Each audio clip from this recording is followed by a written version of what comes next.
മുഖ്യമന്ത്രി V D സതീശന് ബി.ജെ.പിയുടെ മുൻ സംസ്ഥാന അധ്യക്ഷൻ കെ സുരേന്ദ്രൻ കൊടുത്ത പണിയുണ്ട്. അത് ചെറിയ പണിയല്ല, ഒന്നൊന്നര പണിയാണ്. വി ഡി സതീശൻ്റെ ഒരു ഫേസ്ബുക്ക് പോസ്റ്റ് വന്നിരുന്നു രാവിലെ. അത് മോഹൻ ഭഗവതിൻ്റെ പരിപാടിയിൽ പങ്കെടുത്ത കേരളത്തിലെ വൈസ് ചാൻസലർമാർ 3 പേരാണ് പങ്കെടുത്തത്. കേരളത്തോട് മാപ്പ് പറയണം എന്നാവശ്യപ്പെട്ടുകൊണ്ടുള്ള വി ഡി സതീശൻ്റെ ഫേസ്ബുക്ക് പോസ്റ്റ്. ഇന്ന് രാവിലെ പ്രതിപക്ഷ നേതാവ് പിണറായി വിജയൻ വാർത്താസമ്മേളനം നടത്തി. എന്തുകൊണ്ടാണ് ഇതേക്കുറിച്ച് മുഖ്യമന്ത്രി പ്രതികരിക്കാത്തത്, എന്തുകൊണ്ടാണ് UDF നേതാക്കൾ പ്രതികരിക്കാത്തത് എന്ന ചോദ്യം ചോദിച്ചിരുന്നു. അതിനുശേഷമാണ് വി ഡി സതീശൻ്റെ ഫേസ്ബുക്ക് പോസ്റ്റ് വന്നത്. കേരളത്തിലെ വൈസ് ചാൻസലർമാർ മാപ്പ് പറയണം RSS പരിപാടിയിൽ പങ്കെടുത്തതിന് എന്നും. അതിന് താഴെയാണ് കെ സുരേന്ദ്രൻ്റെ കമൻറ്റ് ഇങ്ങനെയാണ്: RSS പരിപാടിയിൽ പങ്കെടുത്തവരൊക്കെ മാപ്പ് പറയുകയാണെങ്കിൽ ആദ്യം അങ്ങ് തന്നെ മാപ്പ് പറഞ്ഞ് തുടങ്ങുന്നതായിരിക്കും നല്ലത് എന്നും. ഒന്നുകൂടി വായിക്കാം. RSS പരിപാടിയിൽ പങ്കെടുത്തവരൊക്കെ മാപ്പ് പറയുകയാണെങ്കിൽ ആദ്യം അങ്ങ് തന്നെ മാപ്പ് പറഞ്ഞ് തുടങ്ങുന്നതായിരിക്കും നല്ലത് എന്ന് പറയുന്നത് മുൻ ബി.ജെ.പി സംസ്ഥാന അധ്യക്ഷൻ കെ സുരേന്ദ്രനാണ്. എന്ന് വെച്ചാൽ RSS പരിപാടിയിൽ പങ്കെടുത്തിട്ടുണ്ട് വി ഡി സതീശൻ. സവർക്കറുടെ ഫോട്ടോയ്ക്ക് മുന്നിൽ വിളക്ക് കൊളുത്തുന്നുണ്ട്. കുനിഞ്ഞു നിന്ന് വിളക്ക് കൊളുത്തുന്ന വി ഡി സതീശൻ്റെ ഫോട്ടോ സോഷ്യൽ മീഡിയയിലുണ്ട്, വൈറലാണ്. അദ്ദേഹം ഞാൻ അങ്ങനെ ഒരു പരിപാടിയിലും പങ്കെടുത്തിരുന്നില്ല എന്ന് ആദ്യമൊക്കെ പറഞ്ഞിരുന്നു. അവസാനം ഫോട്ടോ പുറത്തു വന്നപ്പോൾ അത് മണ്ഡലത്തിലെ ഒരു സാധാ പരിപാടിയാണ്, ഒരു ചർച്ചാ പരിപാടിയാണ്, സംവാദമാണ്, അത്തരം സംവാദങ്ങളിൽ ഞാൻ പങ്കെടുത്തിട്ടുണ്ട് എന്നൊക്കെ പറഞ്ഞ് രക്ഷപ്പെടാൻ ശ്രമിച്ചിരുന്നു വി ഡി സതീശൻ. പക്ഷേ ഹിന്ദു ഐക്യവേദി നേതാവ് RV ബാബു തന്നെ രംഗത്ത് വന്ന് അത് പൊളിച്ചു കൊടുത്തിരുന്നു. അത് അത്തരമൊരു പരിപാടിയല്ല, ഇതല്ല, മറ്റൊരു പരിപാടിയിലും പങ്കെടുത്തിട്ടുണ്ട് വി ഡി സതീശൻ എന്ന് പറഞ്ഞുകൊണ്ട്. ഇതെല്ലാം മനസ്സിൽ വെച്ചുകൊണ്ടാണ് കെ സുരേന്ദ്രൻ്റെ പോസ്റ്റ്. എന്ന് വെച്ചാൽ മുഖ്യമന്ത്രിയുടെ പോസ്റ്റ് അല്ലെങ്കിൽ മുഖ്യമന്ത്രിയുടെ നിലപാട് തന്നെ പൊളിഞ്ഞു വീഴുന്ന കാഴ്ച അതാണ് കണ്ടത്. അതുകൊണ്ടാണ് പറഞ്ഞത് ഇത് ഒരു ഒന്നൊന്നര പണിയായിപ്പോയി എന്നും. ഇത് ഒരു ഭാഗത്ത് നടക്കുകയാണ്. പ്രതിപക്ഷ നേതാവ് പിണറായി വിജയൻ ചോദിച്ച ചോദ്യമുണ്ട്: എന്തുകൊണ്ടാണ് മുഖ്യമന്ത്രി പ്രതികരിക്കാത്തത് എന്ന്. മുഖ്യമന്ത്രി പ്രതികരിച്ചപ്പോൾ ഇതാണ് അവസ്ഥ. ഇനി UDF നേതാക്കൾ എന്തുകൊണ്ട് പ്രതികരിക്കുന്നില്ല എന്ന ചോദ്യവും അദ്ദേഹം ചോദിച്ചിട്ടുണ്ട്. ആരാണ് UDFൻ്റെ പ്രധാനപ്പെട്ട ഘടകകക്ഷി? മുസ്ലിം ലീഗാണ്. മുസ്ലിം ലീഗിൻ്റെ അഖിലേന്ത്യാ ജനറൽ സെക്രട്ടറി, മന്ത്രിസഭയിൽ മന്ത്രിയാണ് PK കുഞ്ഞാലിക്കുട്ടി. അദ്ദേഹം ഒരക്ഷരം മിണ്ടുന്നില്ല, എവിടെയാണ് എന്ന് പോലും അറിയുന്നില്ല. കേരളത്തിൽ എന്തൊക്കെയോ നടക്കുന്നുണ്ട്. RSSകാരെ മുഴുവൻ പ്രധാനപ്പെട്ട പോസ്റ്റുകൾ നിയമിച്ചു കൊണ്ടിരിക്കുകയാണ്. ഇതെല്ലാം നടക്കുന്നത് കുഞ്ഞാലിക്കുട്ടിയുടെ കൺമുന്നിലാണ്, മുസ്ലിം ലീഗിൻ്റെ കൺമുന്നിലാണ്. പാണക്കാട് തങ്ങളോ മുസ്ലിം ലീഗ് നേതാക്കളോ ഒരക്ഷരം പറയുന്നില്ല.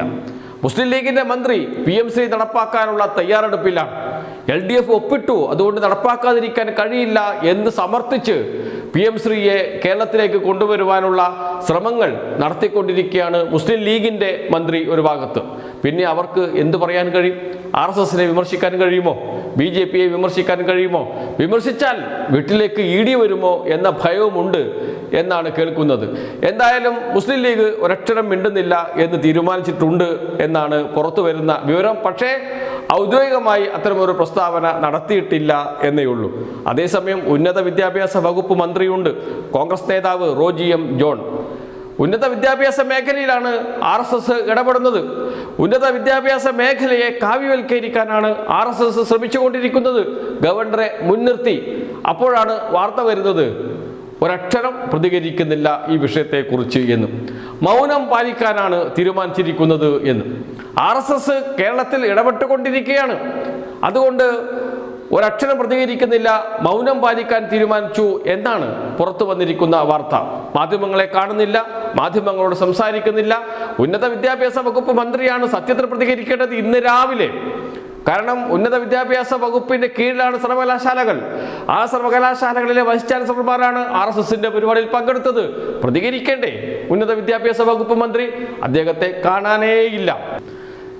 എങ്ങനെ അദ്ദേഹം പ്രതികരിക്കും? ഗവർണറുമായി ഒരു ഏറ്റുമുട്ടലിനില്ല എന്നാണ് പറഞ്ഞിരിക്കുന്നത് റോജി M. ജോൺ പരസ്യമായി.